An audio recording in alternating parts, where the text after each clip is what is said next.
Jeff Keith from Wheatstone. We are calling the Vorsys AirR processor the Radio Clean Machine because it delivers the cleanest on-air sound possible in radio today while still being competitive. A key to this performance is our innovative 31-band limiter. It's the only one in the radio processor market. 31-band technology can significantly improve the clarity and detail of the station's sound while reducing processing artifacts. There are two reasons for this. The first has to do with what happens when a single band is activated on any multiband limiter. Here is Wheatstone's Mike Erickson in our processing lab to explain. Thanks, Jeff. The primary purpose of a limiter is to prevent sounds in an audio signal from exceeding a set level.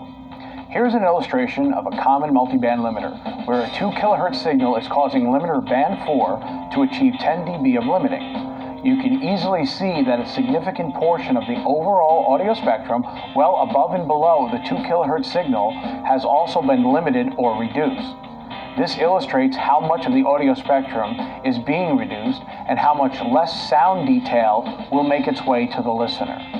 By contrast, here is an illustration of a 31-band limiter operating under the same condition, an isolated 2 kHz signal requiring 10 dB of limiting.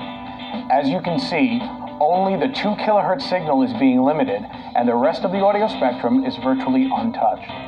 Because a much narrower portion of the audio spectrum is reduced, far less sound detail is lost. Listeners often describe the sound of our 31-band limiter as being more open, cleaner, and more natural sounding. But what is actually happening here is that they are hearing more detail in the audio, detail that is usually destroyed by the behavior of conventional multiband limiters. In simple terms, the high resolution of a 31-band limiter leaves more of the original audio signal untouched, so listeners hear more of the original sound and not the sound of the limiter working.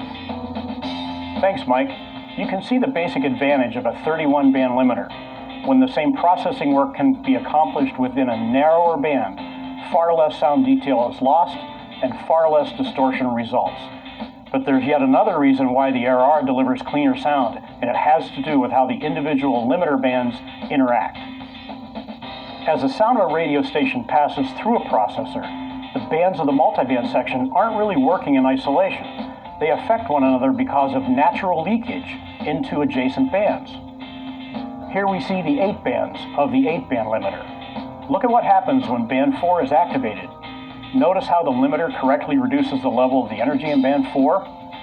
But notice also, because the adjacent limiter bands are interconnected acoustically, the bands above and below band 4 are also limited. As a result, this reduces the overall loudness within not just band 4, but in bands 3 and 5 as well. Overall, 37.5% of the entire audio spectrum has been affected. That is a lot of sound detail that will never be heard by listeners, and a large percentage of the station's signal that will be distorted. If we were to apply the same math to other limiters, look at what we see. On a 6-band limiter, 50% of the audio spectrum is affected. On a 5-band limiter, 60% of the audio spectrum is affected. But on a 31-band limiter, only 9.5% of the audio spectrum has been affected. Thanks, Jeff. There is a big difference between reducing sound detail on 50% or more of a station's entire audio signal versus 9.5%. If you do a side-by-side listening comparison, you will hear this difference. Until you have compared the cleaner sound of the AirR, the Radio Clean Machine, you may never know just how clean your station's audio can sound. Are you curious to hear how clean the sound of the AirR 31-band limiter is when compared to your current processor? Give us a call to arrange for a demonstration, or log on to radiocleanmachine.com for more information. Give us a call. We'll be listening.